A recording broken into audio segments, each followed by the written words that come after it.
Hi guys, this is CA Balakrishna from Lecturepedia.in. How are you? Hope you people are doing well. Even I am fantastic.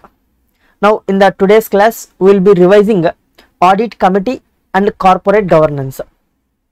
These notes you can find in our Telegram channel, and the link for the Telegram channel it will be available in the description. And if you wanted to purchase classes, you can visit our website Lecturepedia.in and you can place your order.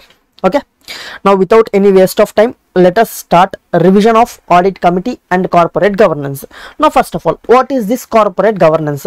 Corporate means a company, governance means management. So corporate governance means managing a company, or you can say a system through which a company will be managed in the best interest of the stakeholders.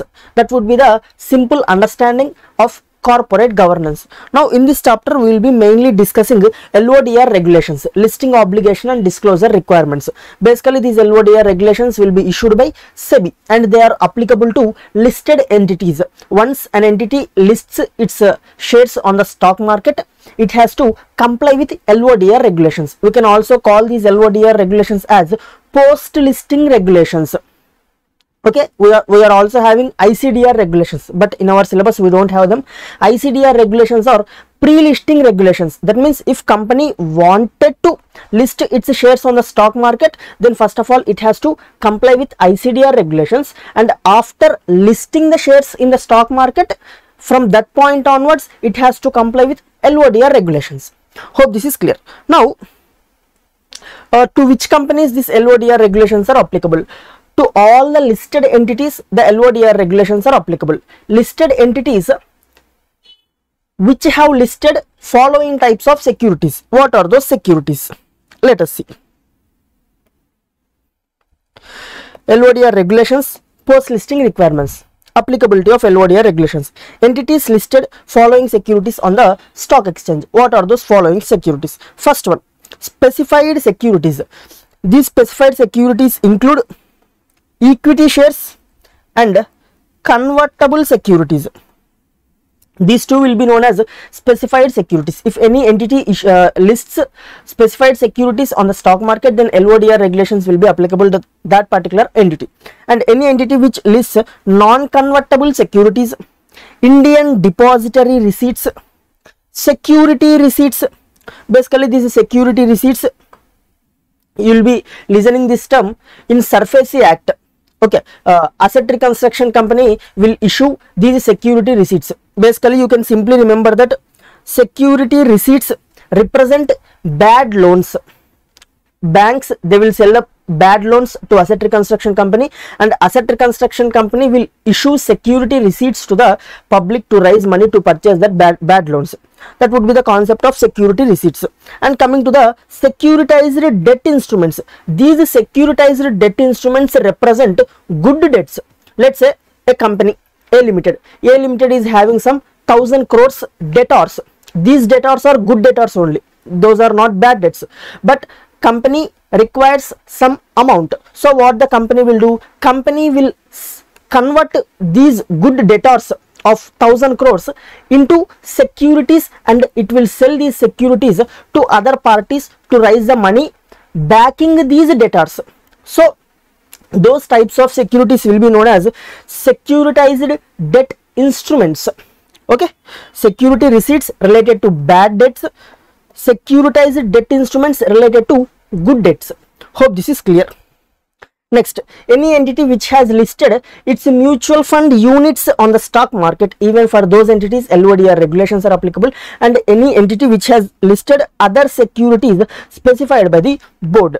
So LODR regulations are applicable to the entities which have listed specified securities. Specified securities means equity and convertible securities, and non-convertible securities, and Indian depository receipts, security receipts, and securitized debt instruments, and units of mutual funds, and other specified securities which will be specified by the board. If any entity lists these securities, then LODR will be applicable to those entity. Okay, now what will be covered by these LODR regulations? What are the aspects that will be dealt in this LODR regulations? Let us see. Basically, this is important question. ICAI has already asked this question in the past exams. So what are the aspects or what are the issues addressed by LODR regulations? Firstly, composition, compensation, meetings, powers, roles and responsibilities of board of directors and audit committee. Okay, what is the composition? That means how many members must be present in board of directors and audit committee and various other committees. We will be discussing the differences of these committees in the coming class. Next, compliance certificate by CEO, CFO and auditor or company secretary. Basically, compliance certificate, it has to be certified by CEO, CFO. There are two types of compliance certificate. One compliance certificate will be issued by CEO, CFO related to financials of the entity. Another compliance certificate will be issued either by statutory auditor or by company secretary of the company, which is related to compliance of LODR regulations. Even this topic we will be reading in detail in the coming class. This will be the second aspect that will be dealt by LODR regulations. Next, code of conduct and whistle mechanism. These are the two different topics that will be dealt by LODR regulations. Next, management of subsidiaries. If a listed entity is having a subsidiary, then there are certain obligations that have been put on the listed entity. What are those obligations? We will be seeing that. Sorry. Next, risk management procedures that has to be implemented by listed entity, and content of management discussion and analysis. Basically, this management discussion and analysis report, it will be issued in the annual report. It contains communications and discussions by the management with the shareholders. The entire performance of the company during the year will be discussed by the management in this management discussion and analysis report. We will be discussing that what are the contents of management discussion and analysis report. That will be the question that will be asked in the exam, that we will see. Next, information to shareholders. You have to give certain information to shareholders. Certain disclosures has to be given, that we will be seeing. These are the aspects that will be covering in LODR regulations, and this is an important question which is already tested in the exam. Now, coming to the actual LODR regulations. Now, whenever an auditor, a statutory auditor, resigns from a listed entity, then there are certain obligations that have been put on the management and also on the auditor. Just a second, I'll just see whether the video is recording or not. Yeah, okay. So, whenever an auditor, a statutory auditor, resigns from the listed entity, there are certain obligations on the company, on the management. Now, what is the obligation on the management? Within 24 hours, management has to communicate this to the stock exchanges, saying that our statutory auditor has resigned from the entity. Such communication has to be made to the stock exchanges within 24 hours of such resignation. That is the responsibility or obligation of management. Okay, coming to the obligation of auditor, statutory auditor. Now, what is the responsibility of statutory auditor if he resigns from the company? Generally, in the financial year, we will be having 4 quarters: Q1, Q2, Q3, Q4. Let's say, for example, auditor has resigned from the company within 45 days from the completion of Q2. Let me give some gap. Q3, Q4.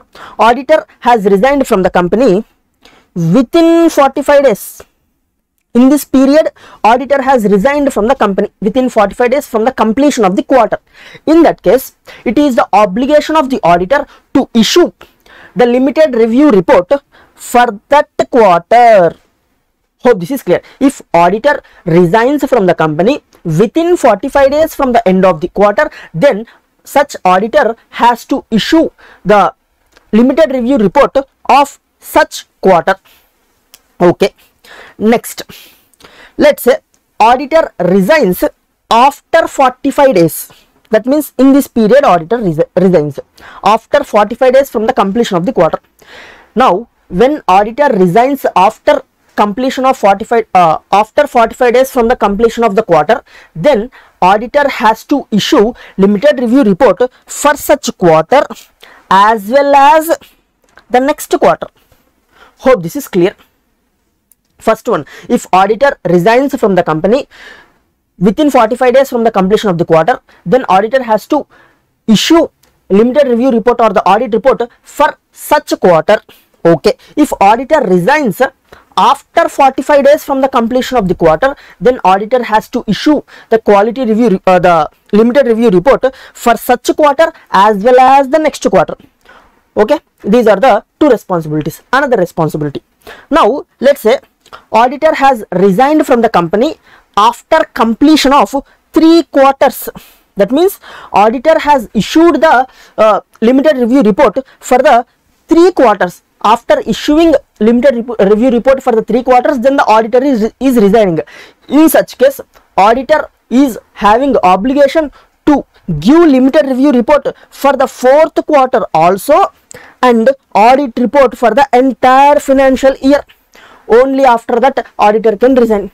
Hope this is clear. So the same I have explained it here. You can go through that chart. Next, coming to the audit committee. Now basically audit the regulations related to audit committee are present in Companies Act as well as in LODR regulations. First of all, we will see audit committee related provisions as per Companies Act. Then at the end of the chapter we will see audit committee regulations as per LODR regulations. Hope this is clear. Now we are discussing audit committee with respect to Companies Act. Now first of all, applicability of the audit committee. Which companies have to form a audit committee? First of all the listed entities, all the listed companies have to form a audit committee, and all unlisted public companies having paid up share capital of 10 crores or more, turnover of 100 crores or more, and outstanding loan of 50 crore or more. Here equal to is not there, more than 50 crore. Such unlisted public company must mandatorily have a audit committee. Hope this is clear. And audit committee is not applicable to 3 types of companies. Oh, what are they? A joint venture company, wholly owned subsidiary company, and a dormant company. For these 3 types of companies, audit committee is not applicable. Hope this is clear. Next, you should also remember that the audit committee must have at least 3 directors and majority must be independent directors. This is as per Companies Act. Okay. As per LODR regulations, we will discuss at the end of the chapter. Okay, here I have given the table. Here you can find for 4 committees I have given the table that we will discuss at the end of the chapter. So this is the audit committee as per Companies Act. Next, what are the functions of audit committee as per Companies Act?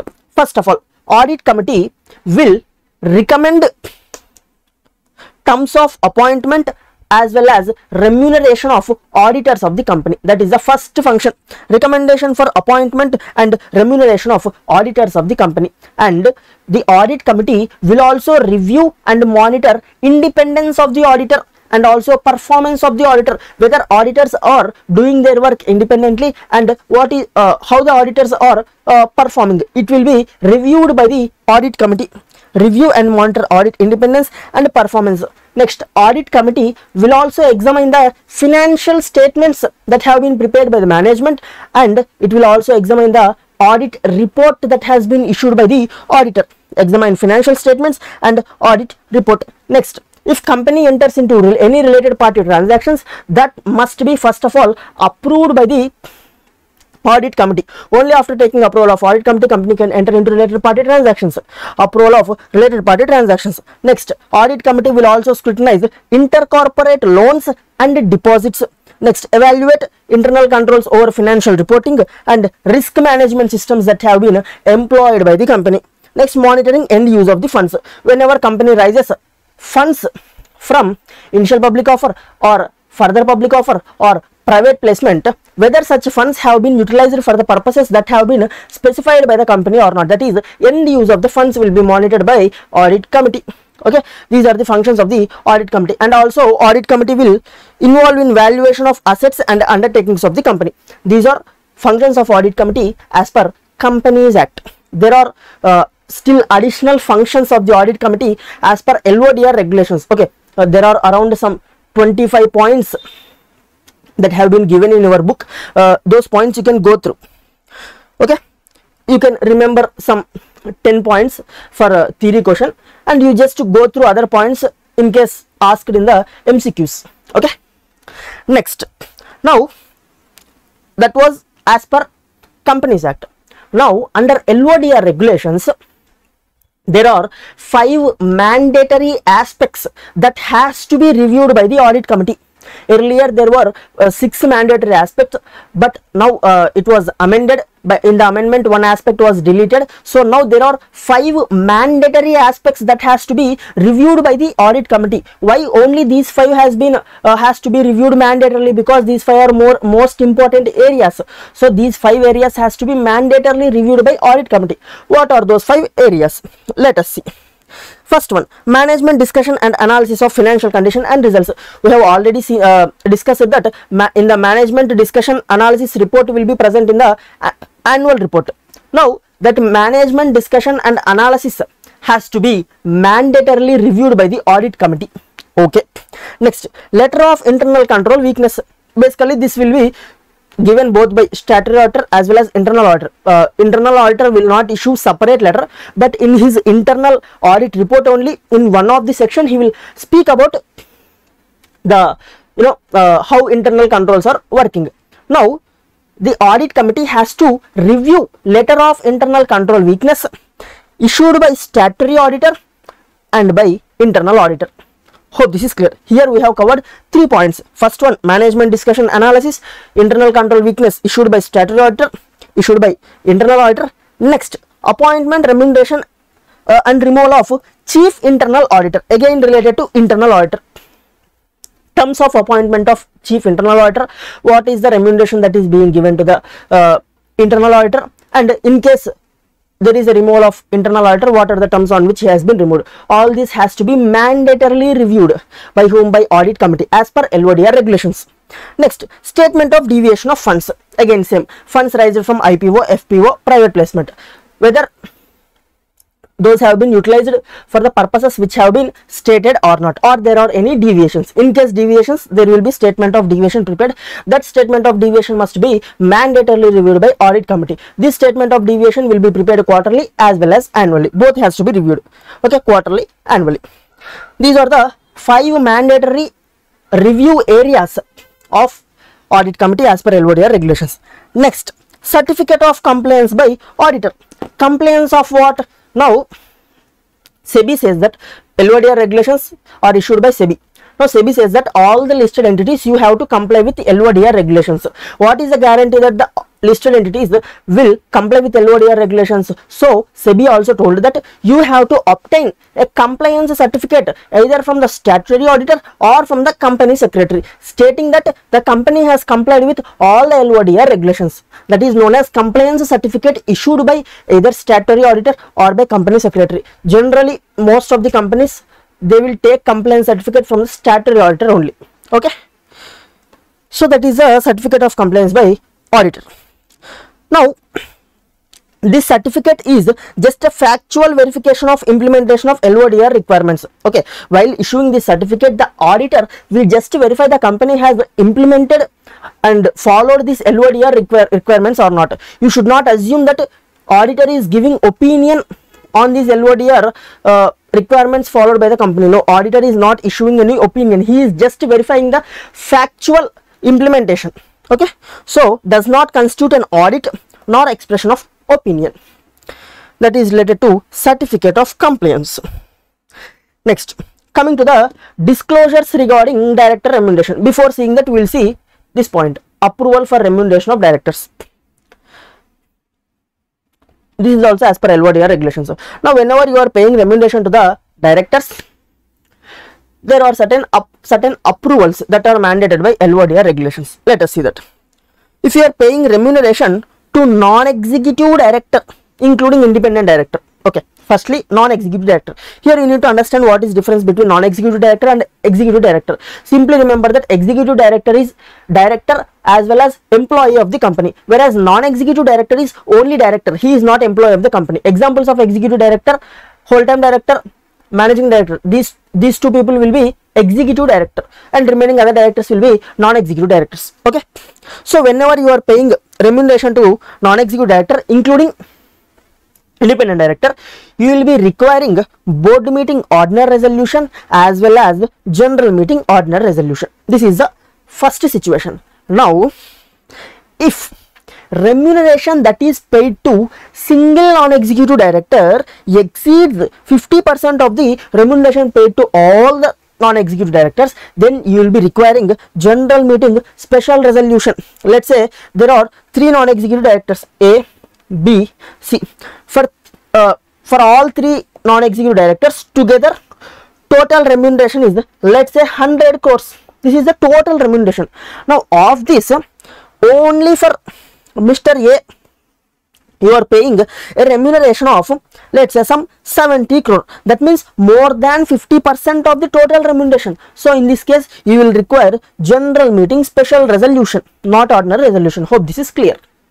That is regarding remuneration to non-executive directors. Next, coming to remuneration to executive director who is also promoter of the company. Okay, executive director who is also promoter. Let's say example Reliance. In the Reliance, promoter is Mukesh Ambani. He is also managing director of Reliance. Now in that case, if there is only one such director, in that case, remuneration exceeds 5 crore or 2.5% of the net profit of the company, whichever is higher. If this amount, if remuneration exceeds higher of this amount, then general meeting special resolution is required. Okay, when there is only one such director. What if there are more than one such director? That means the director who is executive director as well as promoter, there are more than one type of these directors. Let's say for example Reliance Industries, both Nita Ambani as well as Mukesh Ambani, we can consider these two as promoters, and Mukesh Ambani is managing director, Nita Ambani is whole-time director. That means there are 2 directors who are executive as well as promoters. In such a situation, remuneration to all such director exceeds 5% of the net profit. In that case, you will be requiring general meeting special resolution. Hope this is clear. This is regarding remuneration to the directors. Now, there are certain disclosures that has to be made regarding the remuneration. Disclosures regarding director remuneration, where these disclosures will be made in the annual report. What are those disclosures? Pecuniary relationship with non-executive director, whether the company is having any other pecuniary relationship with the non-executive director other than that remuneration. If yes, you have to disclose that. Next, criteria for making the payment. Okay, on which basis you are paying the remuneration to the non-executive director. Criteria for making payment. Next, elements of remuneration package. What is the basic amount? What is the DA? What is the PF? What is the ESI? And what is the special allowances? The bifurcation has to be given. Next, what is the fixed and performance linked incentives? Okay, fixed incentive, variable incentive. That bifurcation should also be disclosed. Next, service contracts, notice period, severance fee. Severance fee means, let's say director wanted to resign. In that case, he has to pay certain fees to the company because he is resigning in between his term. That is known as severance fee. Next, stock option detail. In case you are paying any stock options to the director, then those details has to be given. You should also remember that stock option cannot be given to independent director. That is a disclosure regarding remuneration. Next, coming to the composition of board of directors. This is very important. MCQs might be asked from this area. Now, as per LODR regulations, what should be the composition of board of directors?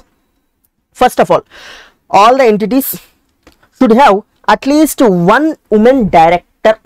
Okay, at least one woman director. Now, top 1000 entities, top 1000 listed entities should have at least one independent woman director. First of all, how to decide top 1000 listed entities? Based on the share capital, market share capital as on the last date of the previous financial year. Okay, based on that, top 1000 listed entities, they must appoint at least one independent woman director. Remaining all other, one woman director is sufficient. Independence is not required for remaining other companies. Okay.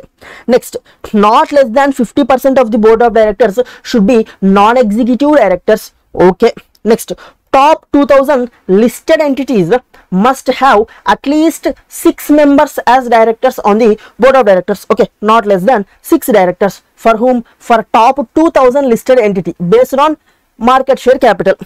Next, in case company is having any outstanding special voting right equity share. What is the special voting right equity share?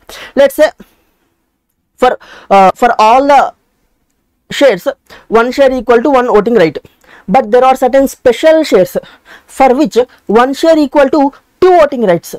Those are known as special voting right equity shares. In case there are any such special voting right equity shares in the company, then at least half of the board of directors must be independent directors. Hope this is clear. Not yet completed. Still we have. Next, still composition of board of directors only. How many independent directors must be present in the board of directors? That will depend based on the chairperson of the board of directors. See, you have to check whether chairperson of board of directors is a non-executive director. If yes, then at least 1/3 of the board of directors should be independent director. If no, if chairperson is not a non-executive director, in that case at least half of board of directors should be independent director. Okay. Now, what if the chairperson is non-executive director only, but he is a promoter of the company? Even in that case also, at least half of the board of directors should be independent director. Hope this is clear. Chairperson is a non-executive director, then at least 1/3 must be independent director. Chairperson is not a non-executive director, then at least half must be independent director. Chairperson is a non-executive director but is a promoter or related to promoter of the company. In that case also, at least half must be independent director. Hope this is clear. Next, what should be the age of the non-executive director? Maximum age of the person whom you are going to appoint as a non-executive director should be 75.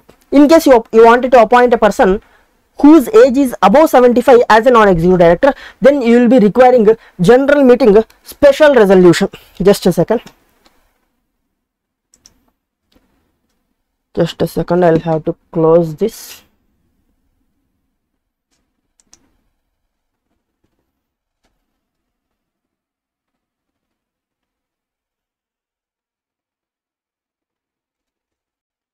Yeah.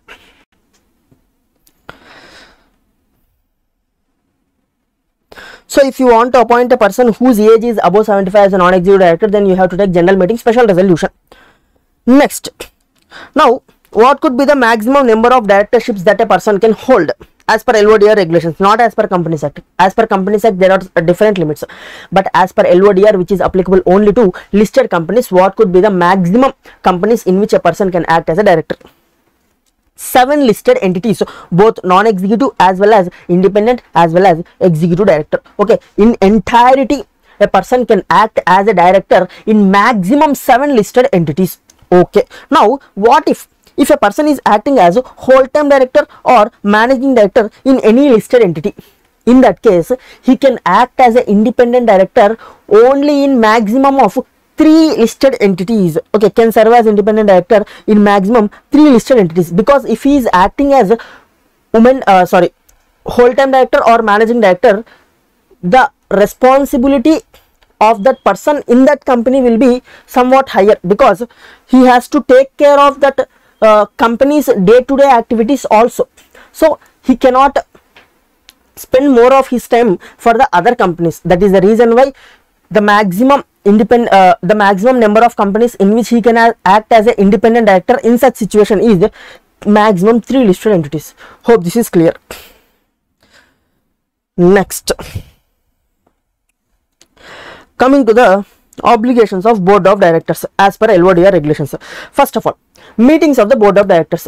As per LODR regulations, board of directors should conduct at least 4 meetings in a year. Okay, at least 4 meetings, and maximum gap between 2 meetings should not be more than 120 days. Maximum gap of 120 days, and quorum should be 1/3 or 3, whichever is higher, including 1 independent director. At least 1 independent director. That means for the meetings of board of directors, at least 1 independent director must attend. Hope this is clear. And this requirement is for top 2000 listed entities based on the market share capital. Next, board of directors should periodically review compliance reports of all applicable laws and regulations of the company. Okay, board of directors has to periodically verify whether the company is complying with all the laws and regulations that are applicable to the company or not. Such review has to be periodically made by board of directors. Next, board of directors should satisfy that plans are in place for succession to the board of directors and senior management. Let's say in the next board meeting, one of the director is going to retire by rotation. Then who will be appointed in his place? That is known as plan of succession. That must be present with the board of directors. Next, vacancy of independent director has to be filled by the board of directors not later than 3 months from the date of vacancy. Okay, even here we got amendment. Earlier we were having 2 dates. Okay, in the next board meeting or 3 months from the date of vacancy, whichever is later, that was there, but now that has been removed. Only 3 months limit is there. Okay, within 3 months from the date of vacancy you have to appoint the independent director. Next, that was as per LODR regulations. Now, meetings of board of directors as per Companies Act. Even as per Companies Act also everything is same. See, first meeting of board of directors should be conducted within 30 days from the date of incorporation of the company. Okay, and company must conduct at least 4 meetings in the year. Same as per LODR also same. Next, maximum gap of 120 days must be present between 2 meetings. Same as per LODR. Next, here in case of Section 8 companies, 1 meeting is sufficient for 6 months. Okay, for 6 calendar months 1 meeting is sufficient. And in case of IFSC and private limited companies, first meeting has to be conducted within 60 days from the date of incorporation of the company, and 1 meeting in each half of the calendar year. This is a requirement related to board meeting as per Companies Act. Earlier we discussed as per LODR regulations. Okay, next, coming to the in how many committees a person can act as a chairperson and member. What could be the maximum committees and maximum what could be the maximum committees in which a person can act as chairperson and as a member? Let us see. A director, membership of committees not more than 10. That means a person can act as a member of a committee of maximum 10 committees. Okay, and chairperson not more than 5. For chairperson 5, for member 10. And now this is important. While calculating these committees, we are having various committees, but you should consider only 2 committees. What are they? Audit committee and stakeholder relationship committee. Only these 2 committees have to be considered for the purpose of calculating the limit. That means for, in nomination and remuneration committee, a person can act as member of nomination remuneration committee, unlimited committees. There is no limit for NRC committee or risk management committee. The limit is only for these 2 committees, audit committee and SRC committee, that is stakeholder relationship committee. We will be discussing these committees in detail in the coming class. Next, only and also only public companies has to be considered. If a person is acting as a member in any committees of a private company, then that should not be considered for calculating this limit. Only public company committees has to be considered. Hope this is clear. Next, code of conduct. In every listed company, board of directors has to lay down the code of conduct, and that must be complied by members of the board as well as senior management. And this code of conduct should also be placed on the website of the company, and this code of conduct must include duties of independent directors. What are the duties that has to be performed by the independent director? This must be included in the code of conduct. See, incorporate duties of independent director. Next, annual report shall contain declaration signed by the CEO stating that yes, the board of directors have laid a code of conduct, and this code of conduct has been complied by members of board as well as the senior management. Such a declaration has to be given by CEO. Hope this is clear. Next, whistle mechanism. Basically, whistle mechanism is a complaint mechanism. Let's say, for example, in the company there are employees. A particular employee has committed fraud. Let's say Mr. A has committed fraud. Now this is known to Mr. B. Mr. B is also one of the employee of the company. B knows that A has committed a fraud. Now there should be an option available to Mr. B so that he can intimate it to higher authorities of the company, okay, to higher management of the company. Such mechanism will be known as whistle mechanism. Hope this is clear. So establish a whistleblower policy for directors and employees to report genuine concerns. Now there is a problem that let's say Mr. B has communicated about the fraud that has been done by Mr. A to the management, and it is known to Mr. A that Mr. B has communicated my fraud to the management. Then there is a chance that Mr. A will commit some threat to Mr. B. To avoid this, the whistle mechanism should also provide safeguards for the people who are utilizing the whistle mechanism. That means it should be kept secret. See, next point is that only provide for adequate safeguards against victimization of persons who avail this mechanism, and it should disclose details of such mechanism on company's website as well as board's report. This is regarding whistle mechanism. Next, subsidiary of listed entity. This is also important. There is a chance that you might confuse in this area. Please listen carefully. Now, there is a particular company. A Limited is a listed company. A Limited is a listed company. Now, A Limited is having certain subsidiaries. Now, in this situation, LODR regulations have placed certain obligations on A Limited with regard to subsidiaries. What are those obligations? Basically, in order to understand these obligations, you have to divide subsidiaries into two types. First one is just a second.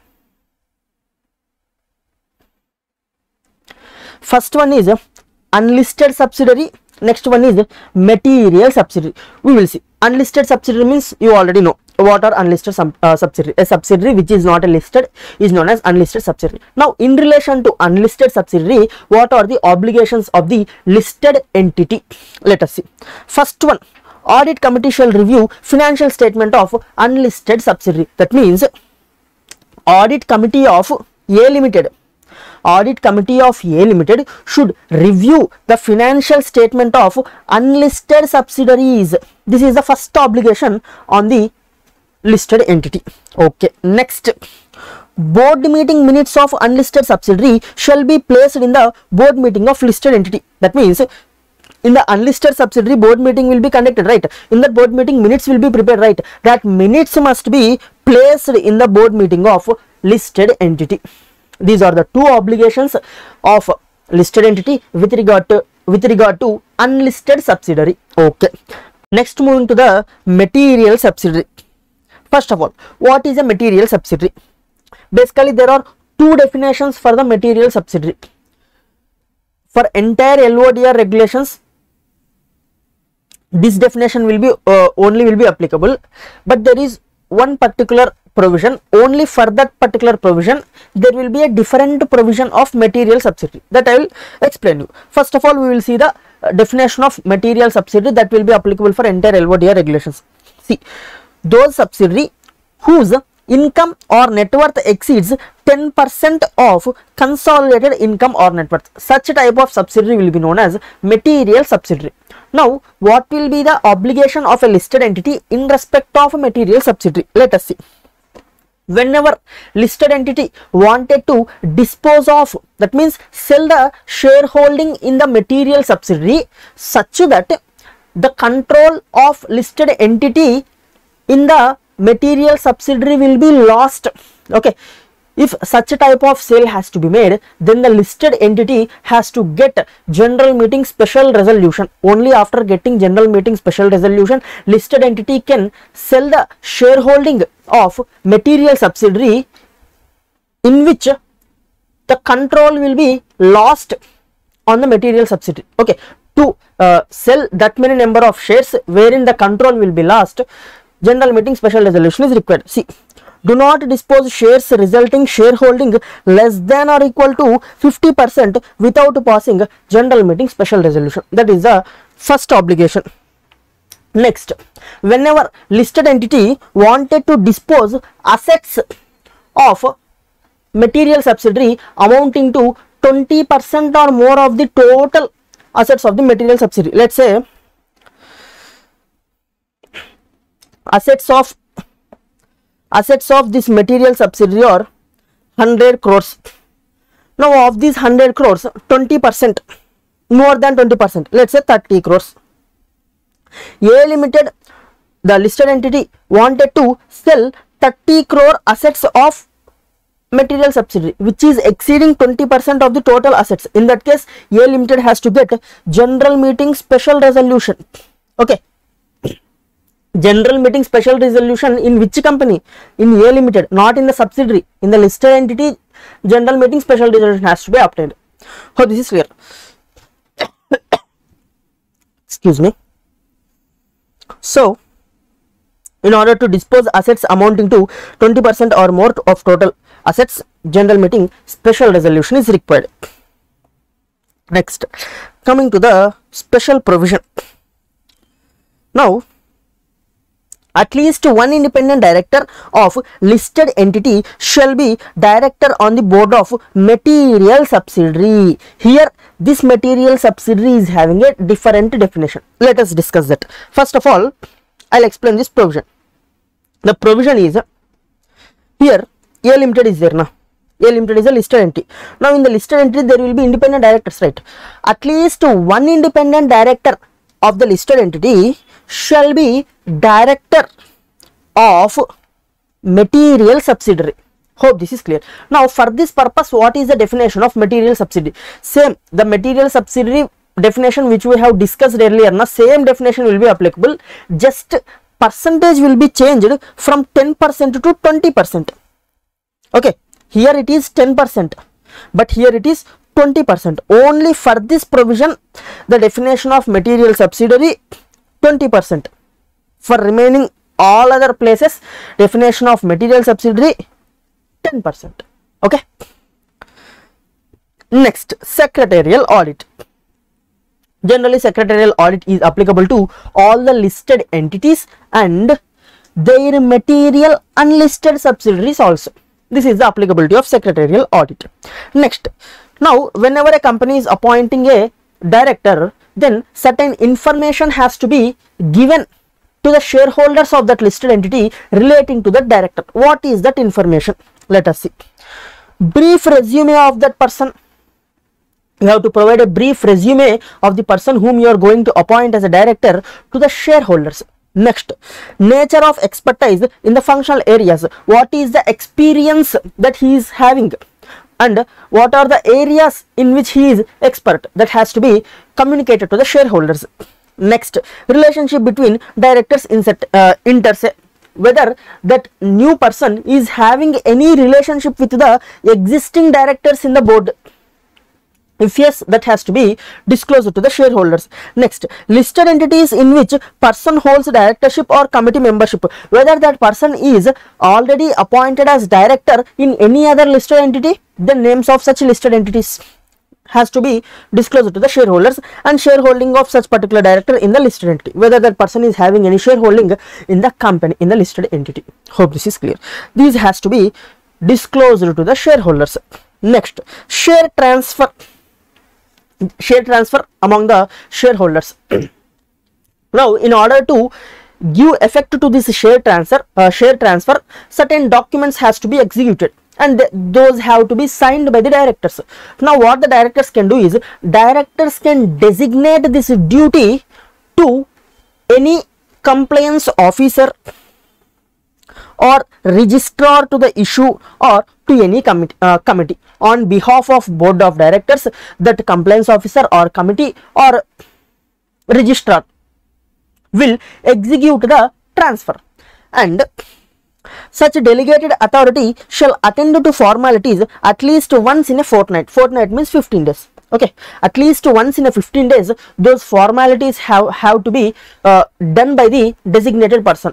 If not designated, board of directors themselves will attend those formalities. Hope this is clear. Next, compliance certificate to be certified by CEO, CFO. Earlier we have discussed one compliance certificate which has to be given by statutory auditor or company secretary. That compliance certificate is related to compliance of LODR regulations, but this compliance certificate is different. This compliance certificate will be given by CEO, CFO to the board of directors relating to financials of the entity. Let us see what will be present in this compliance certificate. Compliance certificate to be certified by CEO and CFO to the board that financial statements do not contain any material misstatements and financial statements show true and fair view. CEO and CFO of the listed entity has to certify to the board of directors stating that we have verified the financial statements and in our view there are no material misstatements in the financial statements and financial statements show true and fair view. This has to be certified by CEO, CFO to the board of directors. Okay, this has to be the first point in the compliance certificate. Next, there are no fraudulent or illegal transactions in the entity. Okay, they should also, the second point in that certificate should be, we have verified transactions of the company and we have not found any illegal or fraudulent transactions in the entity. Next, they accept responsibility for the internal controls. Okay, we have verified the internal controls, they are working effectively, and in case there are any deficiencies or noticed in the internal controls, we have communicated the same to the statutory auditors. This has to be the third point of the compliance report. Next, they have indicated to the auditors and audit committee significant changes in internal controls over financial reporting. If during the year any significant changes have been made to the internal controls over financial reporting, we have communicated those changes to audit committee as well as to the statutory auditors. This should be the fourth point. Next, they should also communicate significant changes in the accounting policy. If during the period any significant changes have been taken place in the accounting policies, then we have communicated those changes to both audit committee as well as statutory auditor, and instances of significant fraud have also been communicated to those people. Okay, these are the points that will be included in compliance certificate issued by CEO, CFO. To whom they will issue? To board of directors they will issue. Next, coming to the last but one topic, management discussion and analysis report. Now, in this management discussion and analysis report, what are the topics on which discussion will be made by the management? Let us see. Industry structure. What is the structure of the industry and what could be the outlook? That means future of the industry. What could be the developments that could happen in the industry? Next, what are the opportunities and threats that we are facing, and what are the risks and concerns in the business? Those will be discussed in the management discussion and analysis report. Next, segment wise performance. How is our company's performance during the year? Segment wise they will discuss it. Next, internal control system. Okay, significant financial ratios, significant changes. Here you can add changes.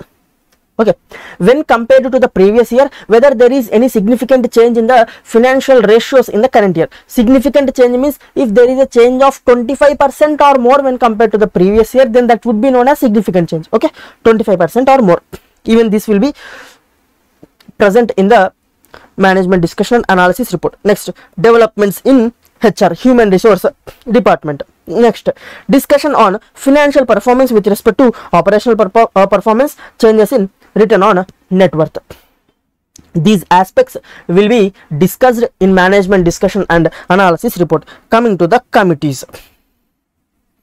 See, here we are having 4 committees: Audit Committee, Nomination and Remuneration Committee, Stakeholder Relationship Committee, and Risk Management Committee. Okay, with regard to these committees, here you will find various aspects. First of all, how many members must be present in the Audit Committee?